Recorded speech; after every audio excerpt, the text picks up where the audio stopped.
digdammaaf kan kabajamu ayyaana qaama miidhamtootaa jechuudha. Nuti haaluma kanaan guyyaa har'aa ayyaana maanguddootaa fi ayyaana qaama miidhamtootaa iddoo kanatti kabajuuf walagarree jira.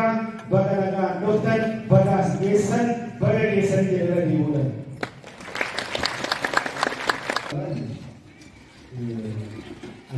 Jaarsa maccaa duulaan yoo jiraate yoo duulaan nafti sana jiraata yookaan kuusaa hanqafatuma ittiin jedhee duulaan hanqafa maccaa yoo jiraata hin jirta.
Biyyattii kan hin bareedne, biyyattii kan hin qabne, dhalataa ka'e, jaarsa ka'e, afaan tokko nu yaa taasise, tokko gara tolaatti nu yaa'ee, waan dhibee kana biyya kana abaasu, biyya keenya irraa aballeessu, alamuma irraa waa barbaaqeessu, alamuma irraa waa babarreessu, manguddoon waaqayyo kadhatamu, waaqa kadhannee sirraan dhabeenya. Enggak boleh simpan kami. Janganlah mengulangi. Inna apa hal burrakin. Enggak aku mengkol burrakin. Kami jadi wakai pak. Kami cukup ambil aja. Betul berganti dalam. Kecuali ratuan ikan sangat bahagia kan. Gara guduunfatti deemuufaa jechuudha.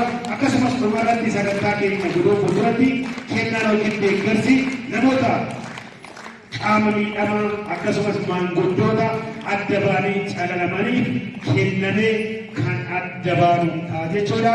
Gaagama kootiin xumuree jira. Turtii gaarii.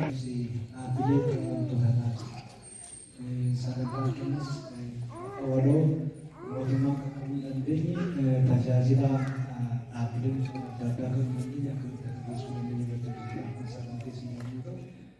dhaabbanni keenya kan fakkaata jennis ibsuu keenyaaf yaabsaraan dhaabbanni galatoota barbaadan. Haa ta'u malee akkuma maqaa isaatti kan kanadha loogoon keenya gara gubbaa sana dhaabbanni jira.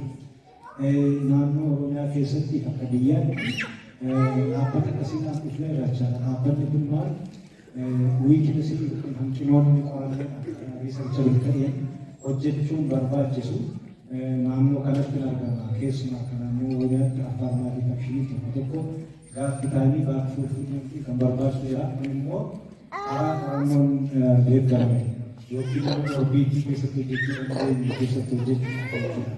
Kanaaf maaltu barbaachisaa kan jedhu piilaarii 5 qabna. Piilaariin tokkoffaa nagaa kan jedhu jechaadha. Yeroo adda addaa keessatti maaltu barbaachisaa nagaa kan jedhamu tokko namni meentaalii nagaa argachuu qaba, fiizikaalii argachuu qaba. Inni itti aanu sooshaaliidha. Sooshaaliin waliin jireenya hawaasummaa kan jedhamu kana keessatti jechuudha. Inni itti aanu nagaa kan barnootaa jira, kan fayyaa jira. Akkaataa barbaachisummaa isaa irratti waan kanatti hojjechuudhaaf piroojektota akkasii irratti hojjechaa deemne tajaajila lafa ga'uu qabnu qabeenya akka akkasii qabna. Gabaabduu ishee ibsuu barbaade jechuudha. Pilaariin itti aanu tasgabbii kan jechuudha. Tasgabbii jechuun isaa maalidha? Tokko